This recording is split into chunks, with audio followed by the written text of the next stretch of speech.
setelah itu saya langsung berikan waktu kesempatan presentasi kurikulumnya. Jadi ini hanya overview saja dari kurikulum yang sudah kita buatkan. Untuk FPS sebetulnya sebenarnya sudah ada memang, tetapi nanti kami akan koordinasikan dulu dengan Pertamina apabila nanti dari masing-masing sekolah vokasi ini melihat lebih detail FPS tersebut. Ya, baik. Jadi untuk yang pertama teknik mesin, Pak Iza, saya silakan.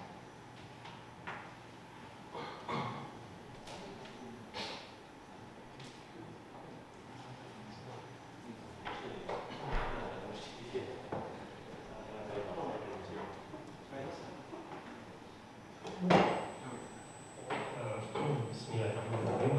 Assalamualaikum warahmatullahi wabarakatuh. Alhamdulillah kita dipertemukan pada hari ini ya, pada suasana yang berbahagia dan keadaan sehat walafiat. Semoga kita sedang dalam senantiasa diberikan perlindungan dan jagaan Allah Subhanahu wa Ta'ala. Amin. Alhamdulillah kami diberikan amanah untuk menyusun kurikulum untuk teknisi teknik mesin, teknisi peralatan statik. Yang kedua teknisi untuk peralatan putar. Ini sangat berkaitan dengan operasional di kilang ya, di kilang. Jadi ini sangat berkaitan sekali dengan RU ya, dengan hukum kita. Jadi ini ya komponennya sangat besar ya. Ini yang betulnya mungkin mayoritas yang terkait dengan kilang ini terkait dengan peralatan statik dan peralatan putar. Alhamdulillah kami berdua bersama Bu Kusnul Nidyati untuk menyusun kurikulum kedua untuk teknik statik dan teknisi peralatan putar. Kami mempertimbangkan atau memperhatikan masukan-masukan yaitu dengan melalui FGD ya, fokus publication dengan ARIU, dengan beberapa ARIU, kemudian juga mendengarkan dari masukan juga dari Kementerian Pendidikan Tinggi, Kementerian Pendidikan dan Kebudayaan, kemudian Kementerian Industri dan Perdagangan. Kemudian dari masukan-masukan itu kita susun dan berdasarkan juga dengan apa yang kita punya pelajari ya, berdasarkan standar praktis untuk pengoperasian kilang ya.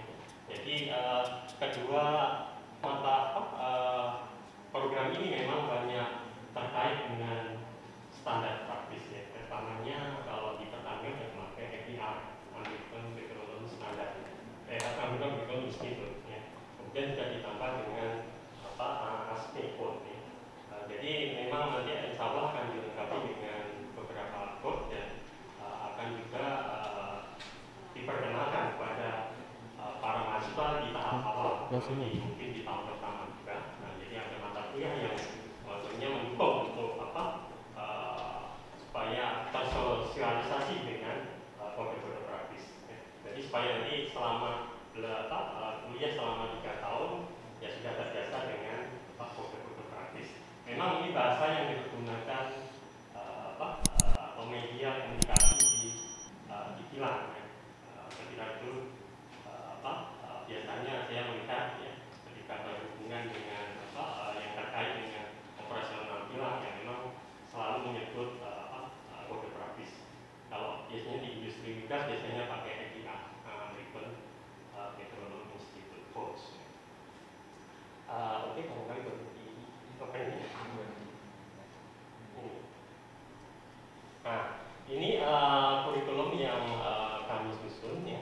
Tentunya total ada sekitar 113 SKS ya. Kemudian dari beberapa mata kuliah itu dari 113 itu dibagi ke beberapa, kemudian mata kuliah umum dasar ya. Ini umum biasanya mungkin institusi sudah sangat familiar.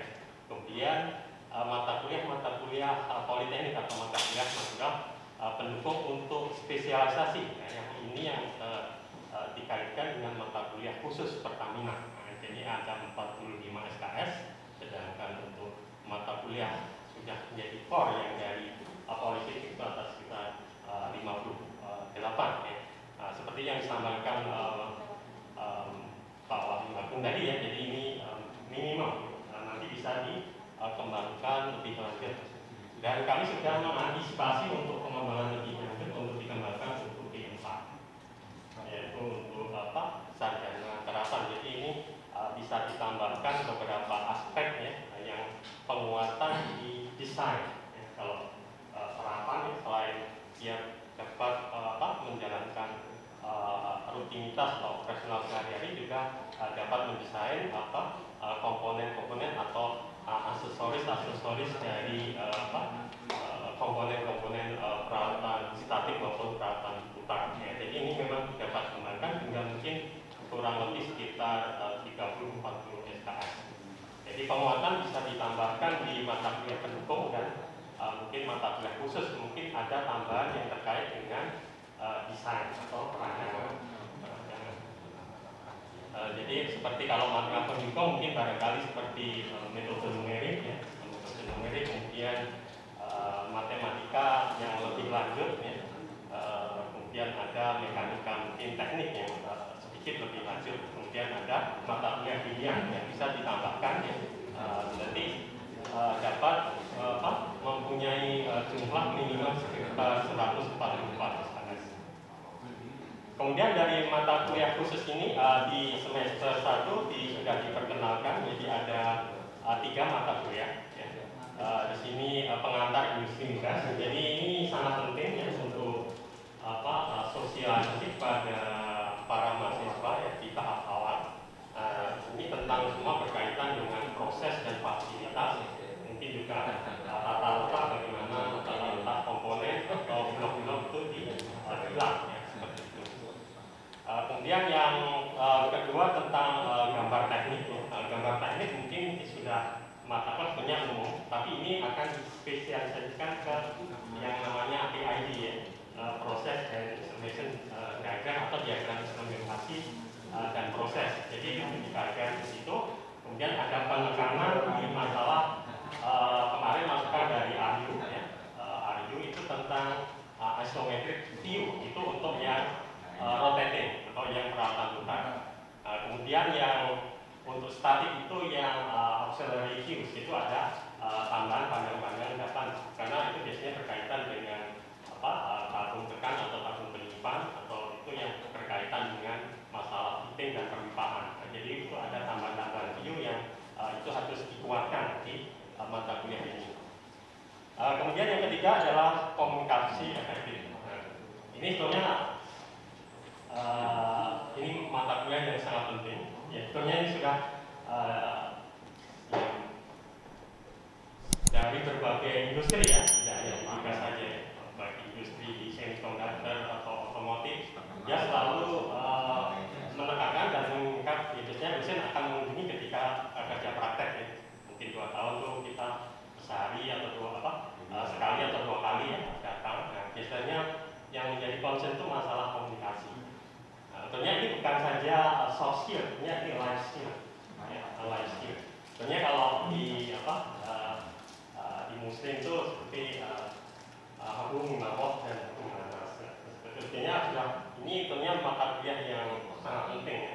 Yang seperti tadi sampaikan Pak Agus tadi tentang attitude ya. Nah itu masuk di dalamnya di situ tentang attitude. Jadi adab, karena adab itu sebelum ilmu kan ya. Kalau jadi itu harus ditekankan di tahap awal sekali. Kemudian kita mulai masuk ke semester 2 itu yang membedakan antara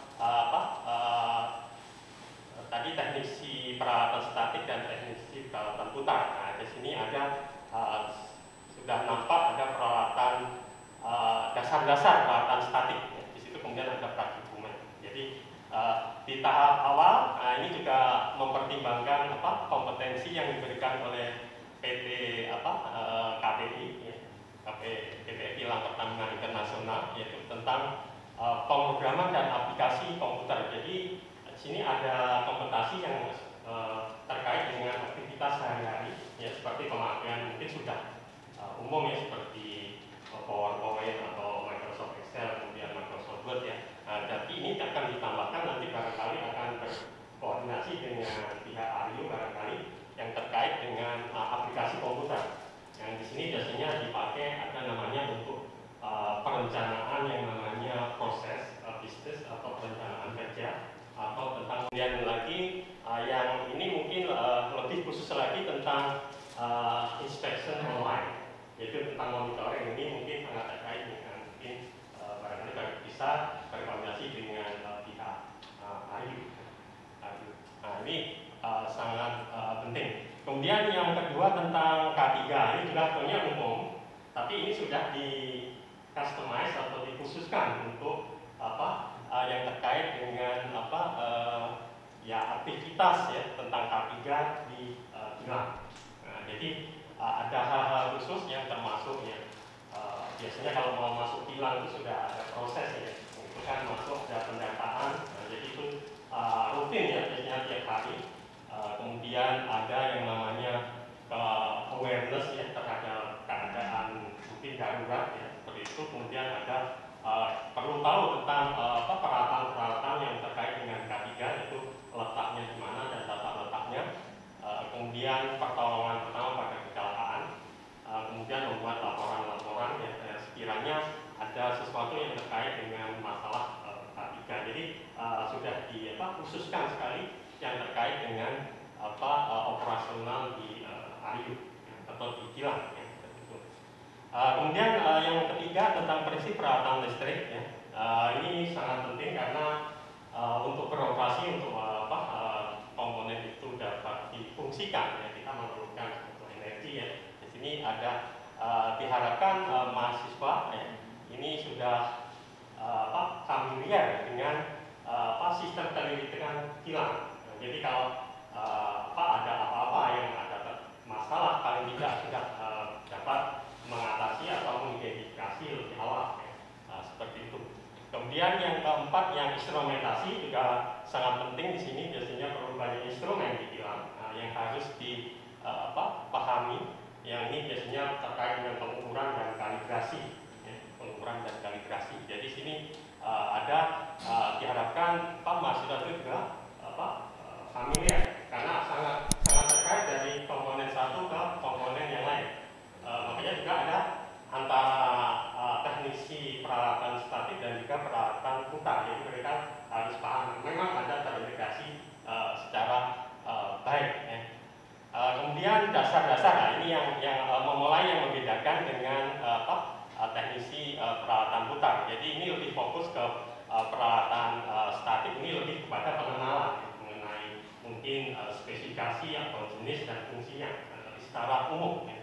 Kemudian nanti juga ada praktikumnya juga yang nanti mahasiswa diharapkan juga dapat mengetahui prosedur operasi dari mungkin peralatan statik secara umum. Dalam ini kalau kita lihat dibilang seperti vessel atau barangkali tabung tekan, kemudian tabung penyimpan atau isinya tabung timbun kalau istilahnya kalau di Indonesia. Kemudian ada fitting dan piping yaitu perpipaan ya. Kemudian boiler ya, kemudian juga heat exchanger atau alat pengukar kalor ya. Jadi itu sudah menyangkut paling nggak tahu fungsi-fungsinya ya secara gambar besar. Nah itu di tahap awal sekali. Jadi ini kita buat besar dulu fondasinya, kemudian nanti mengerucut di semester 5 dan 6. Nah, seperti itu. Nah, kemudian kita beralih ke peralatan semester mata kuliah di semester 3 dan 4 ya. Di sini ya, yang pertama nampak statistik dan probabilistik ya, karena itu ada termasuk menyangkut meskipun mereka warnanya tidak di highlight warna kuning tapi sebagai mata kuliah pendukung karena itu menyangkut dengan aktivitas sehari-hari yang pekerjaan sehari-hari ya.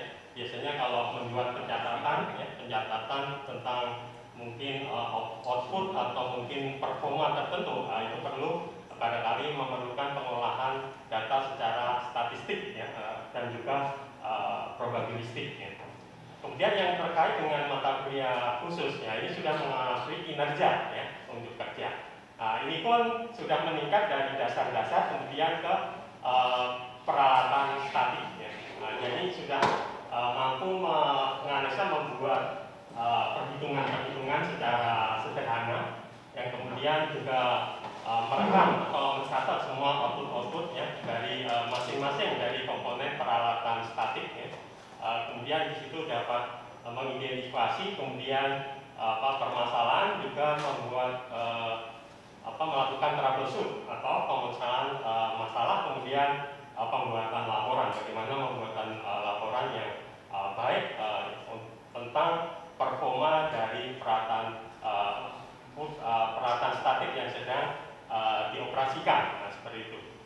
Kemudian yang kedua terkait dengan pesawat angkat. Nah ini karena alat-alat peralatan statik komputer itu ya kalau kita bayangkan memang besar ya, seperti vessel ya, heat exchanger, boiler ya, seperti kompresor, pompa, semuanya sangat berat. Jadi ini memerlukan pengetahuan yang mendasar ya, yang harus atau skill yang cukup kuat tentang pesawat angkat. Di sini bagaimana tentang pengikatan beban atau juga estimasi beban seperti itu, kemudian membuat clearance di sekitar mungkin proses pengangkatan ya. Kemudian juga mengikuti standar-standar praktis ya, karena ini akan terkait dengan, kalau yang pesawat angkat ini lebih kepada ASME daripada EPA ya. Ini lebih karena semuanya lebih terkait ke mechanical engineering ya. Di sini makanya kode yang disertakan itu lebih terkait kepada ASME code ya.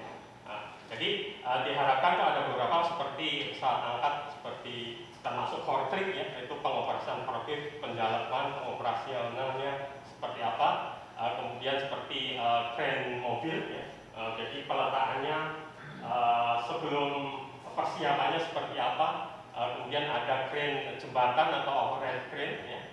Itu persiapannya seperti apa, ada yang crane putar juga. Jadi ada diharapkan mahasiswa sudah diperkenalkan di tahap yang cukup awal ya, mengenai pengoperasian pesawat-pesawat angkat ya.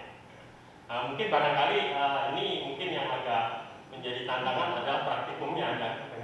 Ya barangkali mungkin barangkali ada koordinasi dengan pihak ARIU, barangkali ada diberikan peluang untuk mempergunakan fasilitas-fasilitas yang mungkin barangkali yang sedang idle, bukan yang sedang beroperasi ya, sedang yang tidak digunakan.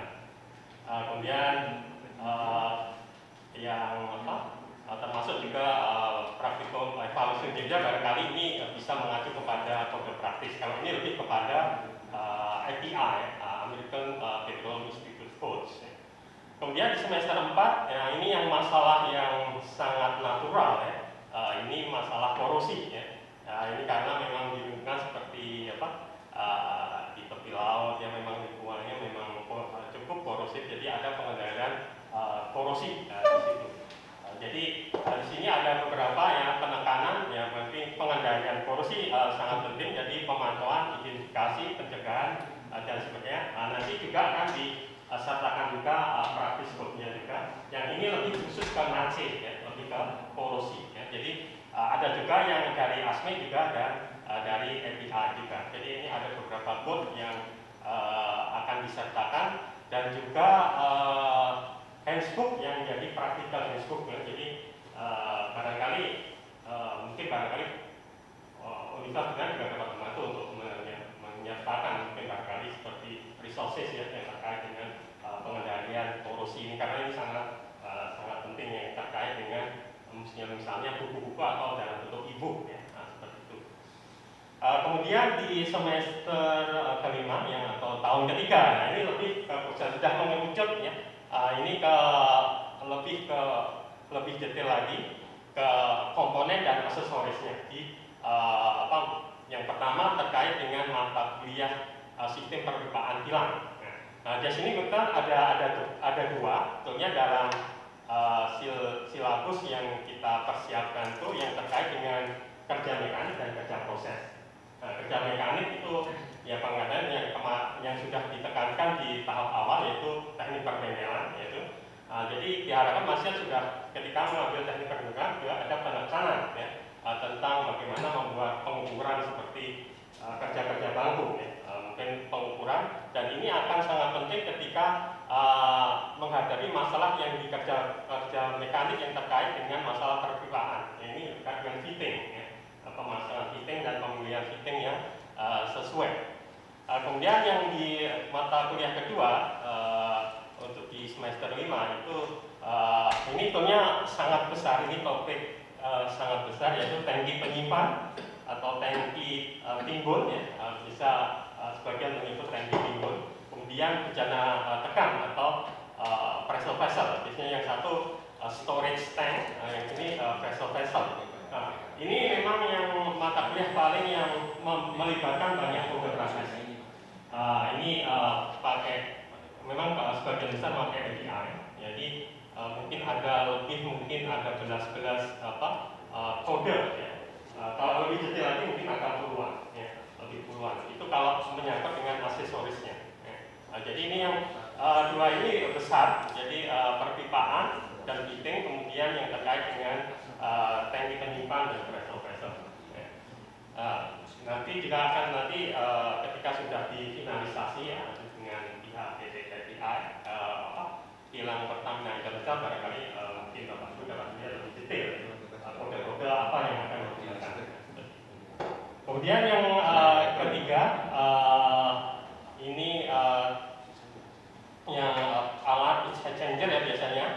Ini sangat terkait dengan termasuk yang pertama sebenarnya pressure vessel. Jadi ada yang penekanan di masalah safety device. Jadi alat-alat bantu keamanan ya. Yang itu yang terkait dengan tekanan ya. Jadi di situ biasanya ada katup bantu pengaman yang biasanya itu sangat sensitif. Nanti juga akan ditekankan di situ di tahap awal sekali, barangkali di bagian instrumentasi itu sudah diperkenalkan ya. Seperti bagaimana pengawasan terhadap kartu-kartu pengaman, misalnya instrumentasinya seperti itu. Kemudian ketel watt dan alat penukar kalor, jadi boiler, furnace ya, tungku perapian. Nah, ini sangat terkait, ini sudah melibatkan suhu yang cukup tinggi ya. Jadi ini memang perlu hati-hati juga yang terkait dengan tadi safety device juga yang terkait dengan katup ya, katup pengaman. Jadi ini sistem kerjanya dan aksesorisnya sama, jadi lebih fokus dan lebih detail ya. Ini di tahun ketiga. Dan sini juga dari tahun pertama sudah diperkenalkan untuk melakukan kerja praktek atau intensif. Minimal untuk tahun pertama adalah untuk pengenalan, jadi seperti apa keadaan kilang itu, seperti apa, paling tidak tahu tata letaknya, blok-bloknya, seperti apa yang mereka pelajari di gambar teknik, juga di tadi yang kelistrikan, sistem kelistrikan dan sistem instrumentasi. Nah, jadi minimal untuk yang praktek kerja yang pertama di tahun pertama, jadi semester kedua itu ya minimal 1 bulan ya, untuk pengenalan. Kemudian di tahun kedua juga praktek kerja lapangan yang kedua, ini biasanya minimal 2 bulan. Kemudian yang ketiga ini lebih kepada dapat diatur sesuai apakah mengevaluasi untuk kerjanya atau troubleshoot. Tapi mungkin lebih saran kalau lebih connect dengan yang dipelajari pada semester 3 dan 4 itu yang terkait dengan bentuk kerja. Kemudian yang ketiga, targetnya itu lebih ke troubleshoot ya, karena mereka sudah memahami ada mungkin penurunan performa, paling tidak ini apa, root cause-nya seperti apa. Jadi ada root cause analisisnya seperti itu. Ini yang fokus di praktek kerja lapangan 3. Kemudian ada satu lagi kertas kerja wajib atau laporan akhir studi. Nah ini kita kembalikan kepada institusi, dapat berupa seperti kalau akreditasi ada laporan evaluasi diri ya, seperti itu. Nah, bisa selama 3 tahun. Nah, itu biasanya yang dilakukan di Jerman. Nah, ya biasanya laporannya berupa laporan ke diri atau laporan sendiri. Ya, transisi selama apa saja yang pernah dipelajari atau dilakukan selama 3 tahun mengikuti program, misalnya kalau ini teknik peralatan statik atau peralatan putar seperti itu. Tapi bisa juga mungkin khusus ya, lebih khusus mungkin topik-topik khusus ini dikembalikan kepada masing-masing institusi ya. Nah, ini kurang lebih yang terkait dengan peralatan statik ya. Kemudian kami juga ingin menjelaskan waktunya. Pas ya. Oke, saya agak cepatkan dikit ya. Tadi sudah dibahas. Tentunya sama, jumlah mata kuliahnya sama. Cuman tadi yang membedakan adalah masuk ke semester 2, yaitu yang dasar-dasar peralatan putar. Ya. Yang ini kalau terkait mungkin sudah familiar sekali seperti pompa. Ya.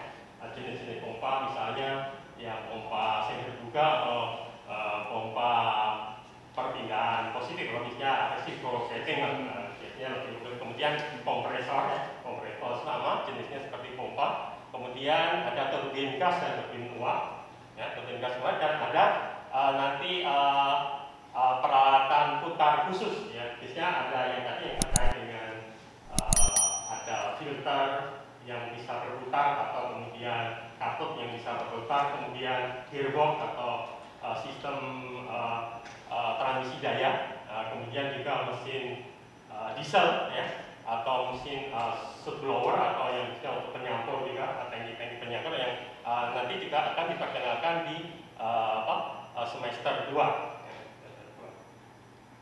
Nah, ini sama yang semester 3 dan 4 tadi, yang 4 sama ya. Jadi yang membedakan adalah yang di semester 3 yaitu evaluasi untuk kerja peralatan putar ya.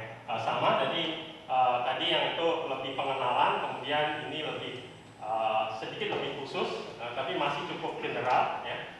Jadi ada juga praktikumnya. Jadi ini lebih juga banyak memakai kode praktis ya, biasanya memakai EPA tapi tidak sebanyak yang peralatan statik. Ya lebih sedikit ya.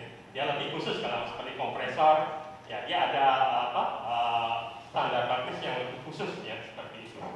Kemudian di semester 4 sama pengambilan kursus ya, ini umum untuk kedua program studi. Kemudian yang di semester 4 itu lebih ke khususan ya, lebih ke spesialisasi, jadi turbin uap dan gas, pompa, kompresor dan peralatan putar. Jadi kurang lebih ini lebih detail lagi tentang komponen dan aksesorisnya. Jadi secara umum diharapkan kadang-kadang Ayu juga melakukan rotasi ya, teknisi yang biasa melakukan kerja-kerja untuk peralatan statik, kadang dia ada rotasi, kemudian ada shift yang dia harus terpaksa juga melakukan familiar untuk kerja-kerja yang berkaitan dengan peralatan putar seperti itu. Itu biasanya cukup banyak, biasanya mereka melakukan rotasi, tapi tergantung pada kebijakan masing-masing institusi. Kalau Pertamina mungkin Pertamina punya kebijakan sendiri, tapi yang ini saya lihat waktu pernah lihat di Shell ya, Brunei Shell Petroleum, kemudian Brunei LNG, karena sebelumnya saya di Brunei ya. Saya sebenarnya staf baru di di UP, namun baru 2019 ya. Jadi saya lama di luar. Tapi pernah mengunjungi juga di Politeknik Negeri Batam. Waktu itu ada undangan atau jemputan dari Pak Yusuf Kala melalui Kementerian Kemenristek ya.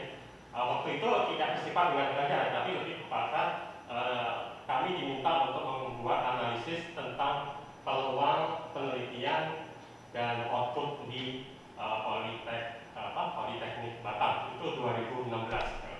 Waktu itu ada acara Diaspora Indonesia.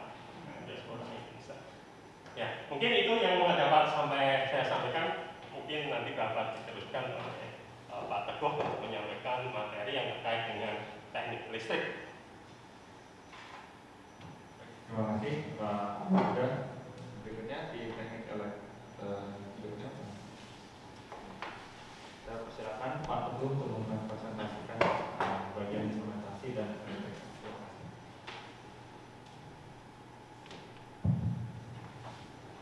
Oke, baik, selamat siang semua.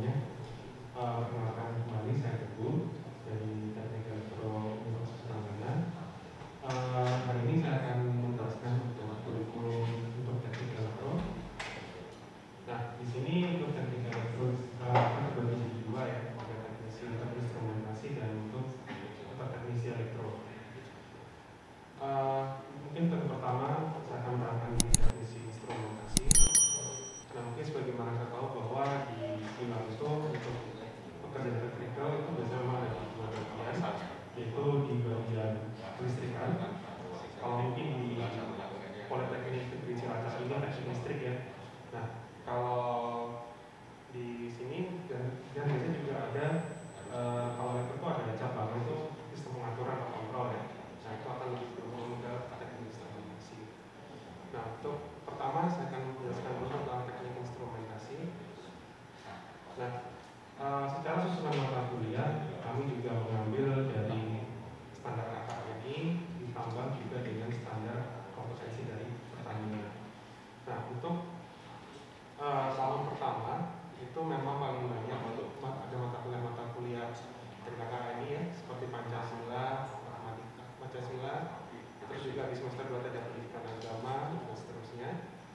Nah, untuk semester 1 ini kita akan semua berfokus pada sains dasar, juga ada matematika, fisika, termasuk kimia karena ini lebih ke arah ulang ya.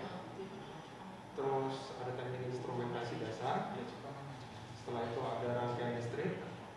Nah, untuk mata kuliah yang membutuhkan kolaborasi dengan Pertamina atau untuk Pertamina itu ada pengambar industri migas. Jadi nanti mahasiswa itu akan dapat gambaran bagaimana sih industri migas itu bisa berjalan.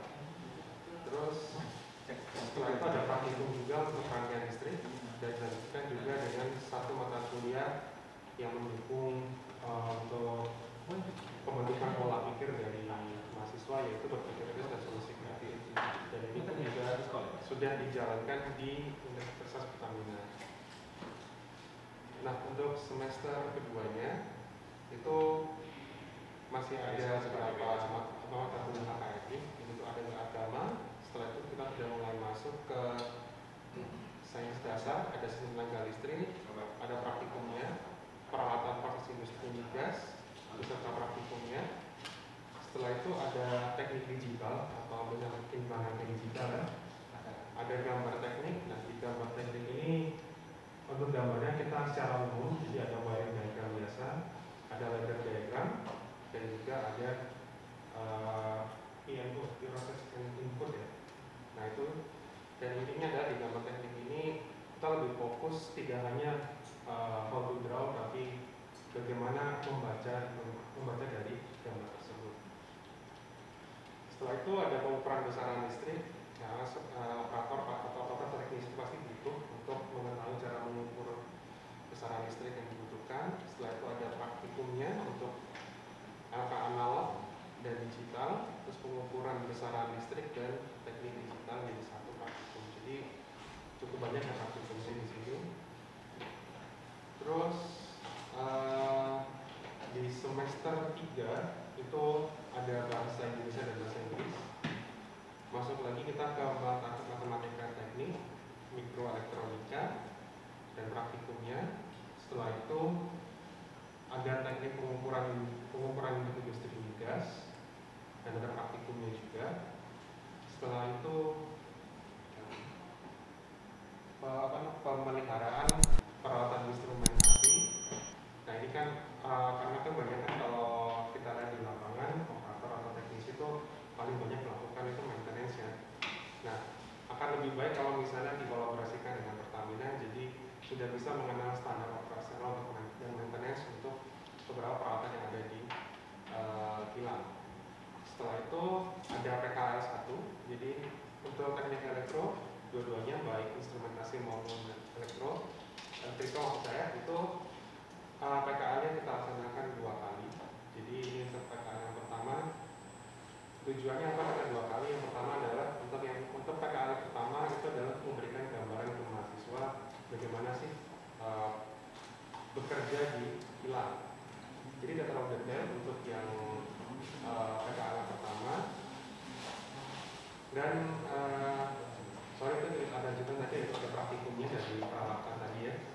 Ada peralatan dan ada praktikumnya juga. Terus untuk semester 4 ini sudah mulai menuju ke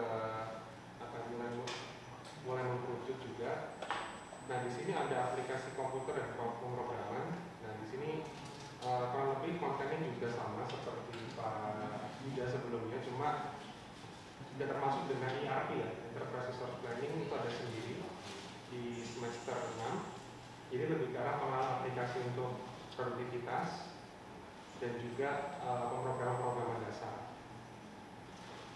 Terus ada elektronika daya, dan ada praktikumnya juga, walaupun ini instrumen kan juga harus mengenal tentang elektronika daya secara umum. Terus ada K3, tapi khusus untuk kilang.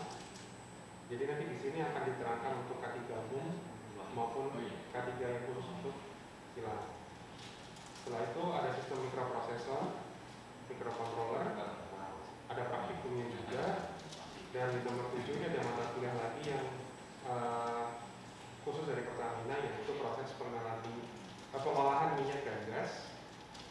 Setelah itu ada dasar-dasar instrumentasi pengendalian proses dan ada praktikum dasar instrumentasi pengendalian proses. Nah, untuk yang semester kelimanya, nah ini sudah mulai bagus. Jadi kalau berdasarkan input dari RU, memang paling harus diperkuat itu untuk instrumentasi adalah penggunaan PLC dan SCADA serta DCS. Jadi di situ PLC dan SCADA jadi satu, itu 3 SKS dan ada praktikumnya.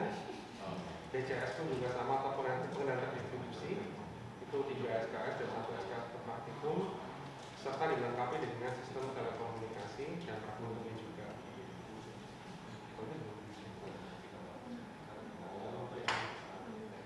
Oh, sebenarnya ada kesalahan, ini ke double ya. Harusnya ada di semester 4. Nah, terus yang berikutnya itu ada statistika dan probabilitas, itu 2 SKS. Nah, untuk semester 6 itu untuk tahun terakhir itu tugas akhirnya memang agak besar, karena saya pikirnya kalau untuk vokasi lebih baik kan untuk implementasi ya. Jadi pasti memakan waktu yang cukup lama. Terus ada instrumen project management, ini sebenarnya sama seperti project management umum, tapi ditambah lagi dengan bentuk yang khusus untuk kilang.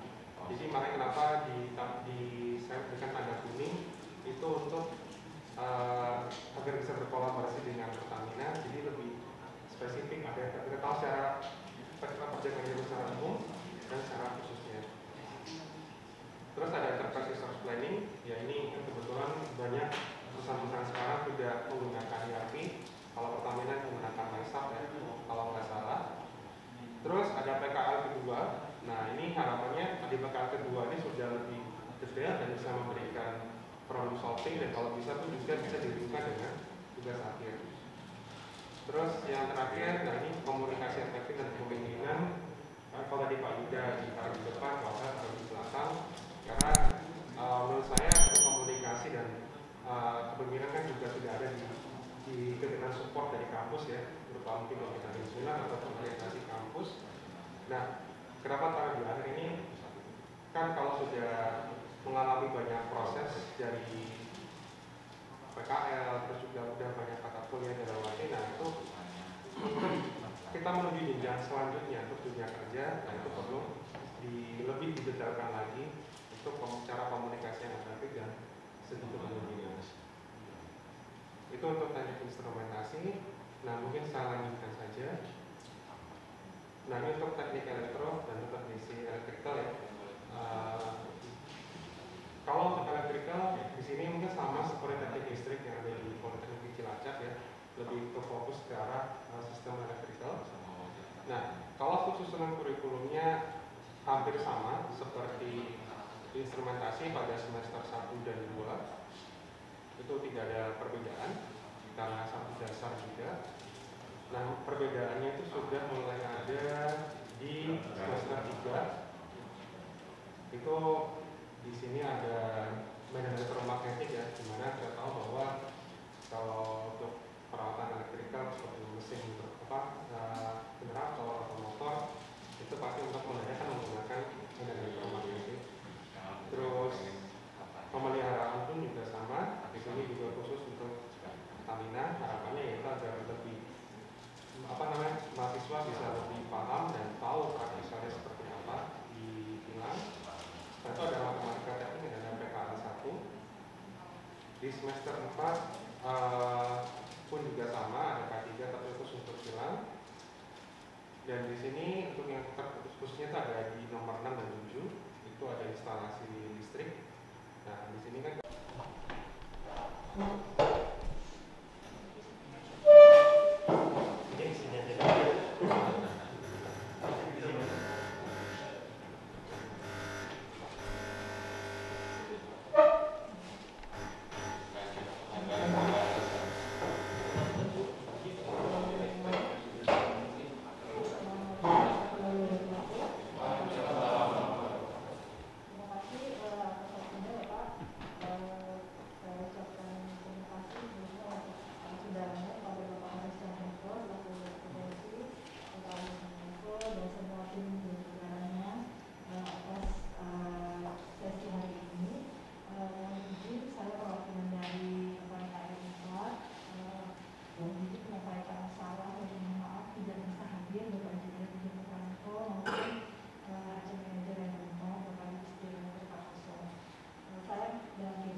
Cilacap gitu seperti itu Pak Direktur mohon izin.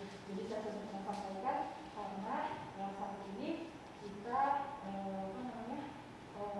antar RU itu sudah ada balancing, manpower dan lain-lain. Jadi teman-teman itu mesti siap juga, salah satunya itu. Kadang-kadang lain kali masih saya orang Cilacap akan ditempatkan di Cilacap. Mungkin itu yang perlu juga dibekali ya dari awal bahwa insya Allah bisa jadi sama-sama kami berharap sekali di Pertamina, tapi mentalnya juga harus dipersiapkan bahwa direkrut di Cilacap nanti penempatannya bisa jadi di Balikpapan atau mungkin di tempat yang lain seperti itu. Jadi mahasiswa juga harus siap.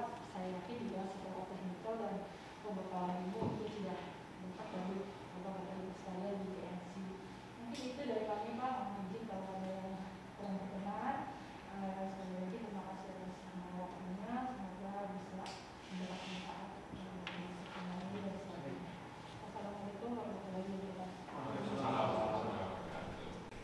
Kita buka beberapa pertanyaan dari rekan-rekan dari Politeknik Cilacap, bisa memberikan pertanyaan ataupun masukan ataupun apapun itu bisa disampaikan. Mungkin kami persilakan dari Prodi, dari TEK ataupun dari Teknik Elektronika atau mungkin dari yang lain, kami persilakan.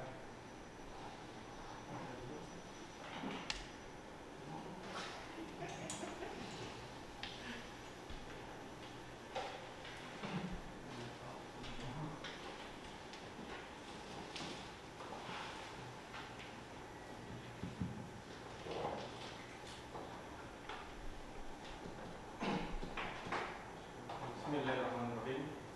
Assalamualaikum warahmatullahi wabarakatuh. Terima kasih waktunya kepada moderator. Kami dari Teknik Mesin ya. Ada teman-teman dari mesin juga di sini, ada Pak Bayu, Pak Abu juga dari mesin.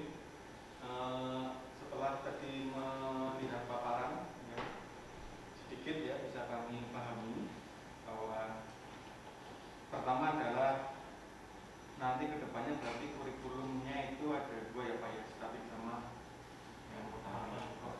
Nah, Bapak masalah kurikulum ini nanti kedepannya kita juga punya guideline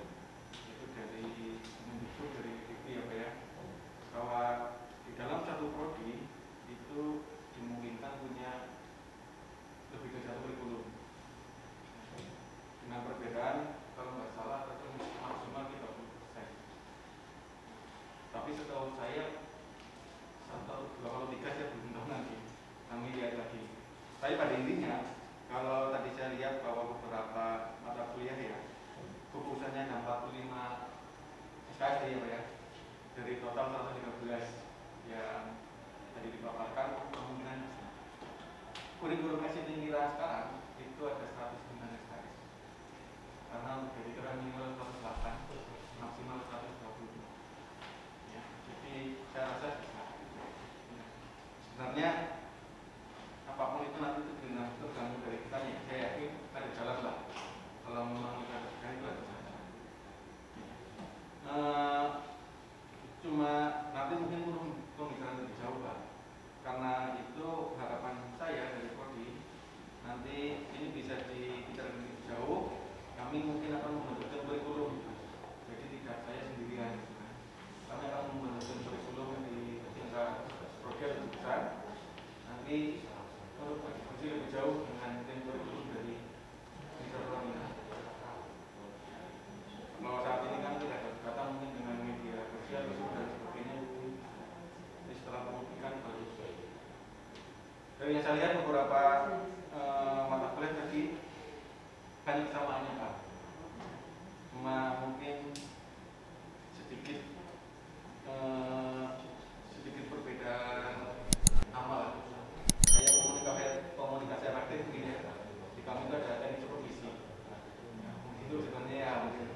tapi nanti itu menjadi besar mata kuliah.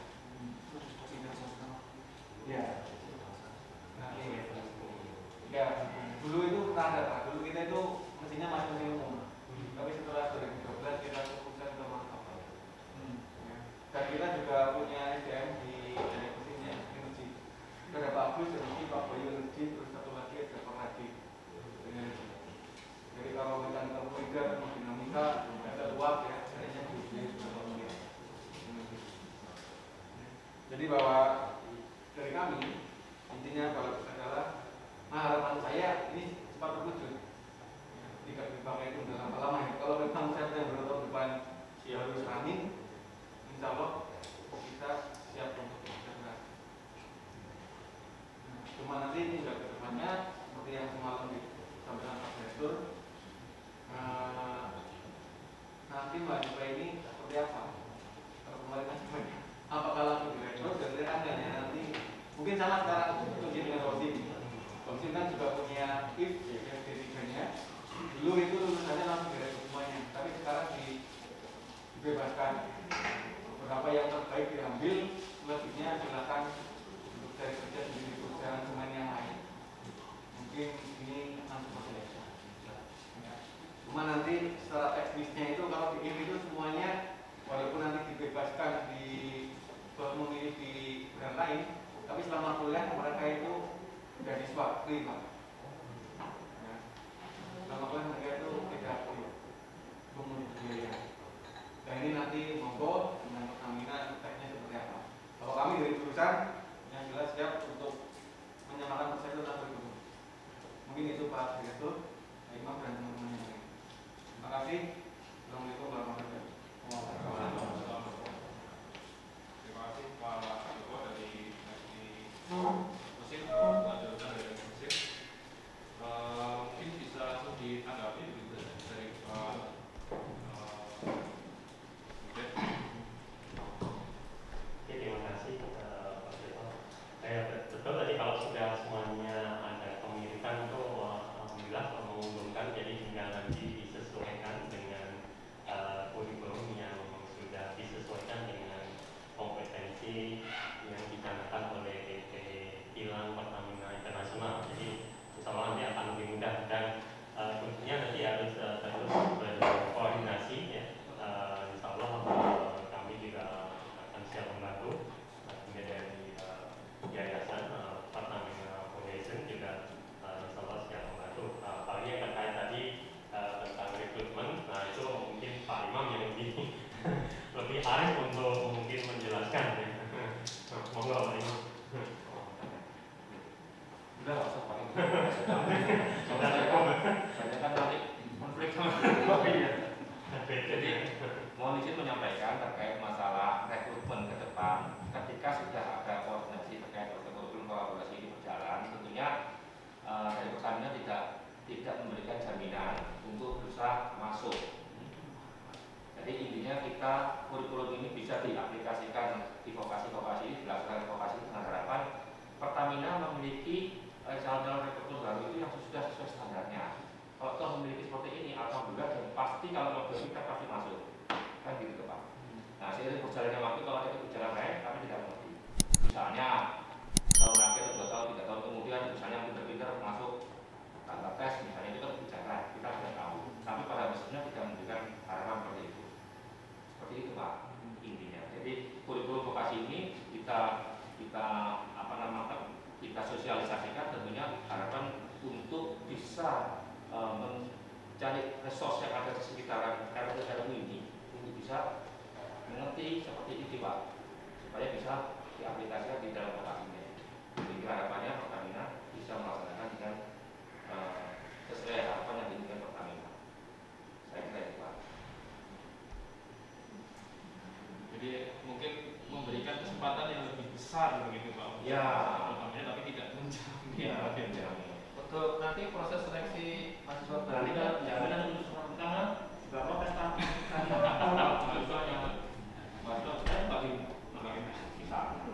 misalnya, jadi tetap bersaing ya kompetisi di Untuk proses seleksi mahasiswa barunya nanti dari Pertamina Foundation yang menyeleksi atau saya tidak tahu, nanti ini kan kita laporkan sosialisasi setelah selesai, terus lanjut dari Pertamina bagaimana? Termasuk biaya untuk mahasiswanya juga pasti. Oh enggak seperti itu. Jadi kita tidak memberikan siswa, tidak memberikan apapun. Oh tidak. Jadi betul-betul murni dari resource kota-kota setempat.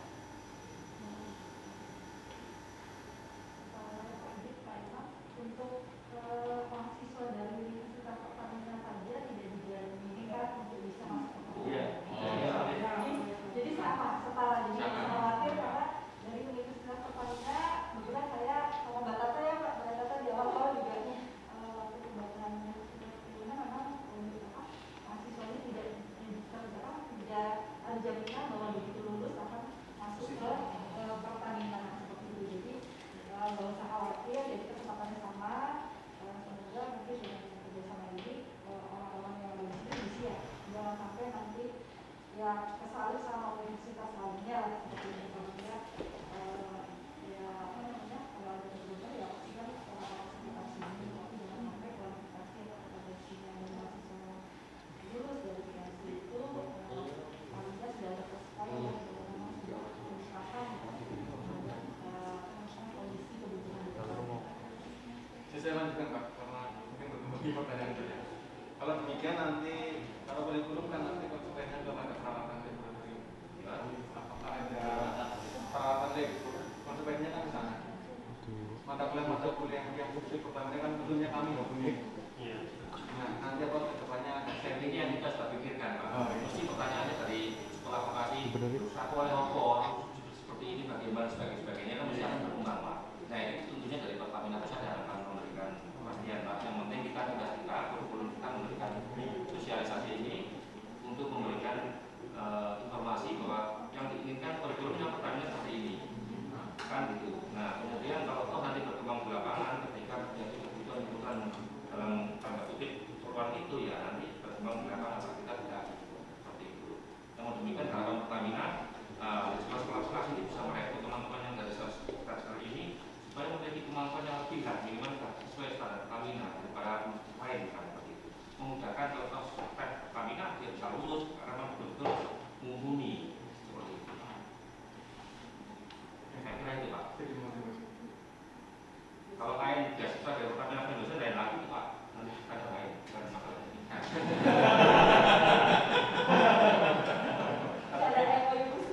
Ya, kita kan Pertamina Indonesia memberikan beasiswa ke seluruh perguruan tinggi negeri ya Pak. Apalagi yang kayak ini kan. Ini ada yang satu masalahnya.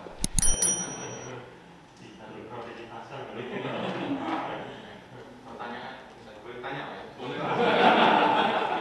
Ini pertanyaan mewakili masyarakat.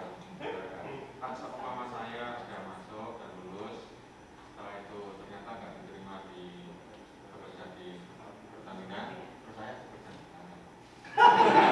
Nah ini anak awam ya.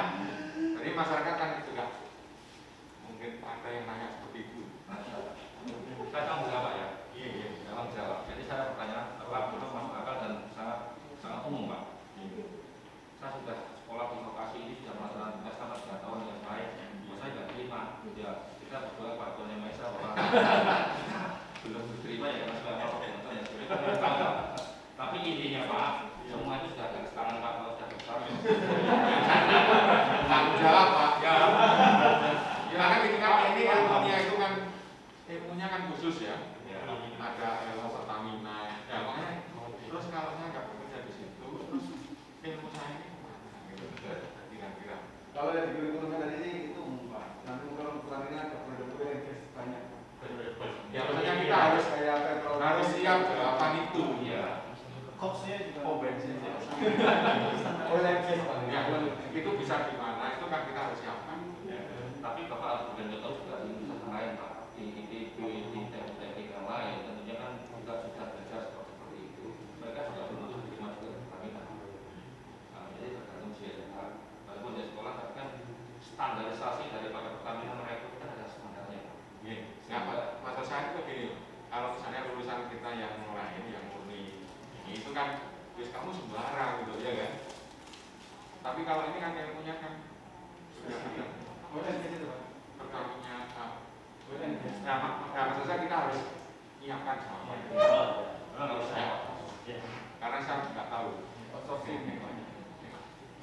berarti aja banyak. Banyak. Kayak ini juga kan biasa monopoli Maksudnya dari setengah itu juga jawab. itu mengisi semua itu. Nanti Pak Imam jangan gini. Ya kalau nanti kamu jadinya mantunya orang Pertamina, ya, terus kalau Jadi ceritanya kalau yang pertama kita satu kelas 100 orang nih dari Politeknik, semuanya dapat pelajaran Pertamina semua. Harapannya kan masuk semua ya. Gaya mereka misalnya makan.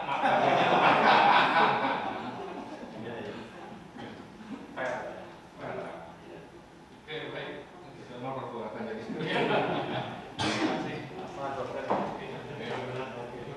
Oke, kalau masih ada pertanyaan, akan Pak Gali sebagai Kajur Teknik silakan.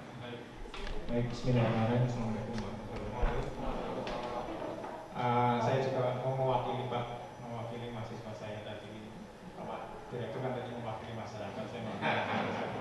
Saya tadinya agak kedua ada kelas Pertamina ya. Nanti kan elektro aja sekarang bilang kalau ada kelas Pertamina nanti bisa-bisa mahasiswa saya nggak ada.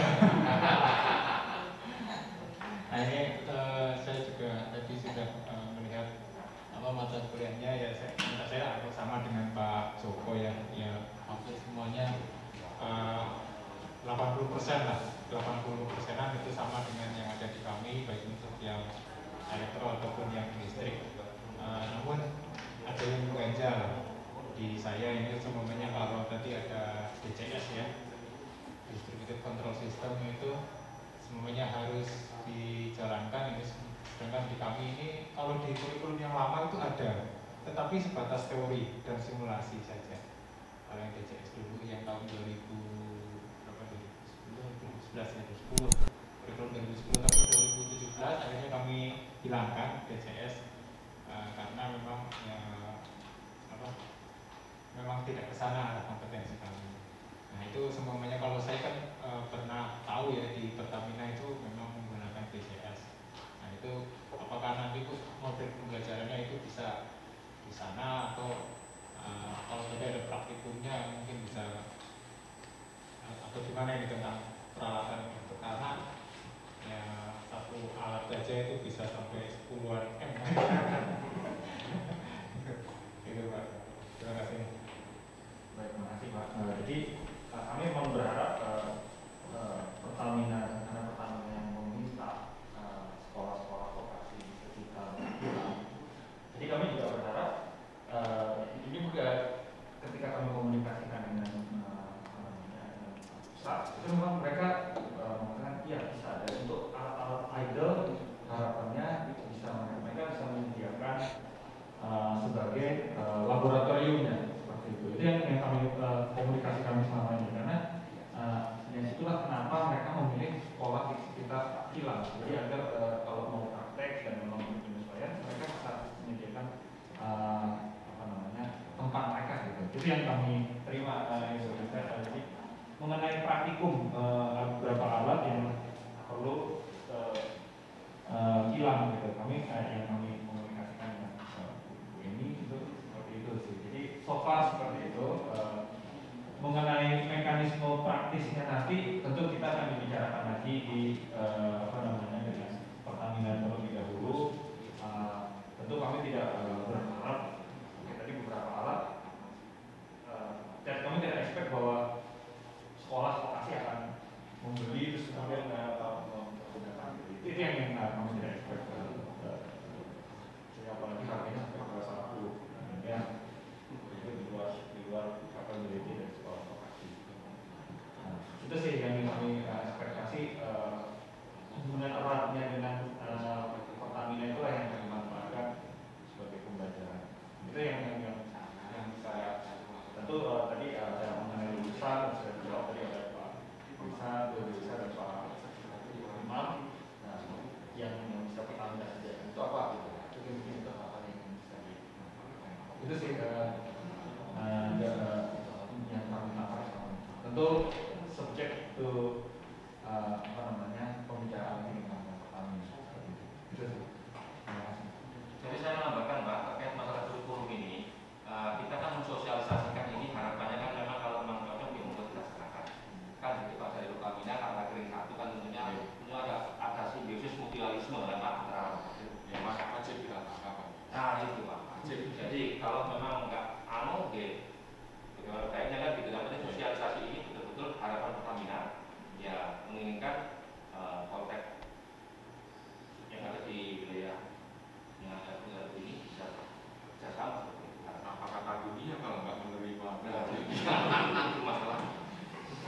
dikasih ini nggak mau.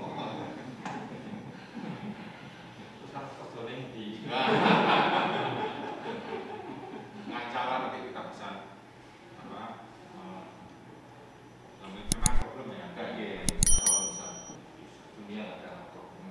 dunia masih bulat di Tapi ada yang ngomong datar Pak.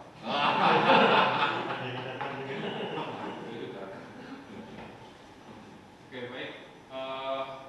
Karena waktu, mungkin ada pertanyaan. Silakan Pak.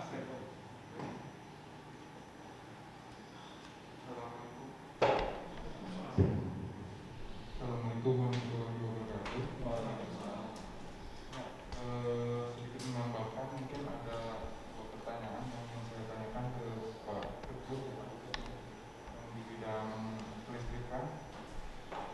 Untuk bidang D3 atau D4, kalau untuk D4 minimal 140 SKS, kemudian untuk D3 itu 108 SKS, kemudian ada kebijakan untuk kampus Merdeka Belajar. Nah, apakah dimungkinkan untuk baik D3 ataupun D4 jika melaksanakan kurikulum vokasi tadi, lalu juga mata kuliah seperti apa yang akan dilaksanakannya? Apakah MKDU, politekniknya atau yang khusus pertambangannya? Yang kedua itu mengenai pelatihan ataupun sertifikasi kompetensi yang ditawarkan di kurikulum vokasi ini, apakah ada? Kalau misalkan ada, yang khusus kilangnya itu seperti apa? Ataupun kalau misalkan di kami yang mungkin mirip-mirip dengan mata kuliah yang tadi ditawarkan, ada yang sedang diajukan juga sistem skema pengukuran ya, dan PLC. Ya, mungkin untuk di kurikulum vokasi yang tadi, apakah ada untuk skema sertifikasi kompetensi seperti itu? Assalamualaikum warahmatullahi wabarakatuh. Baik Pak, saya mau coba jawab dulu. Mungkin yang poin kedua dulu. Kalau di sini saya asumsinya memang itu kan dari pertamina nanti pelaksanaannya sertifikasi, tapi ada beberapa mata kuliah memang yang saya sesuaikan dan saya ambil dari itu dari sertifikasi. Misalnya kalau untuk yang instrumentasi itu kan ada, kalau saya tidak salah itu ada sertifikasi untuk kalibrasi peralatan. Nah, dari materi yang ada di pelatihan itu saya masukkan ke mata kuliah.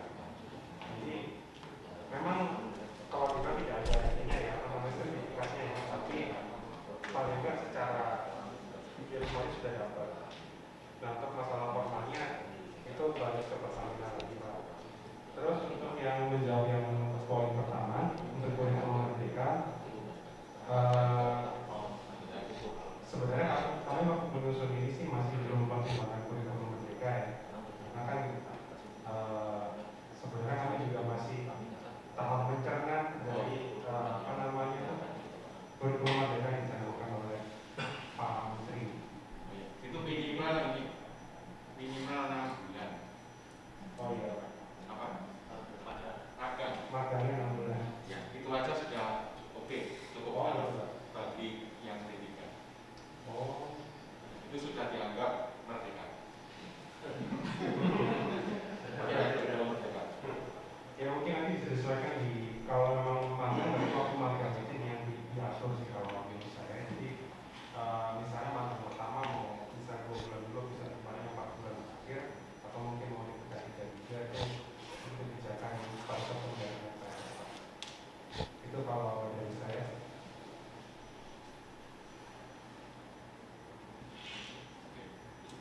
Mungkin yang menyangkut kurikulum merdeka, kalau misalnya bagi D3 kita terutama yang PNJ ya, kan kita sudah 6 bulan ya, 5-6 bulan itu ya sudah sesuai dengan sudah sesuai lah sebenarnya, karena sudah ke industri yang gitu. Selama ini yang belum itu misalnya yang di TS itu hanya 1-2 bulan makanya ya, tapi kalau yang politeknik seperti PNJ ini sudah dianggap sudah. Tapi kalau kepengen nanti ditambahin lagi monggo. Pak Bayu ya, bukan maksudnya ditambahin lagi yang agak 1 tahun. ya, agak terus.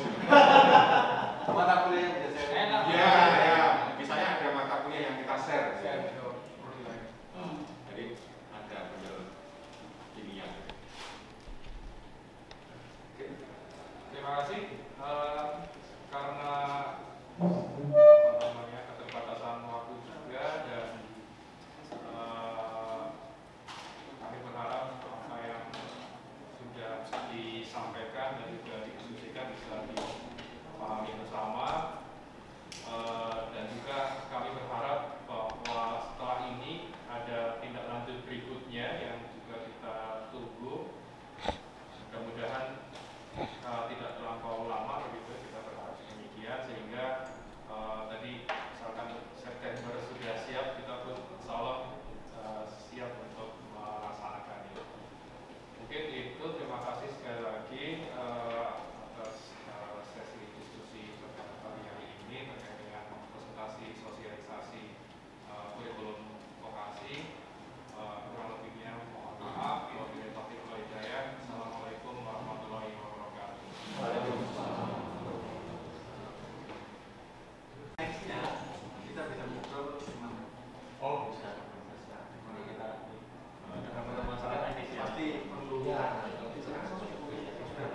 Iya. dengan bagi pada mereka.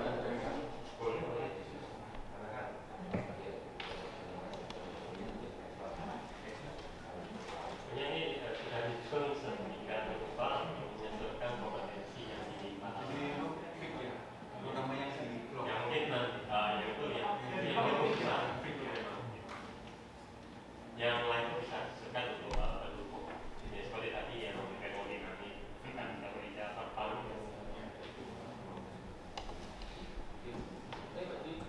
Demikianlah rangkaian acara pada hari ini, yaitu sosialisasi kurikulum vokasi Pertamina. Kami mengucapkan terima kasih yang sebesar-besarnya pada Bapak Ibu dari Universitas Pertamina, kepada Bapak Imam dan Ibu Tirza yang telah menghadiri acara pada hari ini. Kurang lebihnya dari kami mohon maaf. Wabillahi taufiq wal hidayah. Wassalamualaikum warahmatullahi wabarakatuh.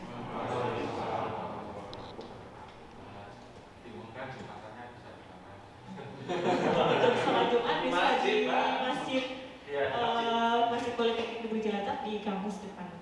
Oh, di dalam kampus. Iya, di dalam kampus depan utama, kampus utama. Iya. Gedung lama.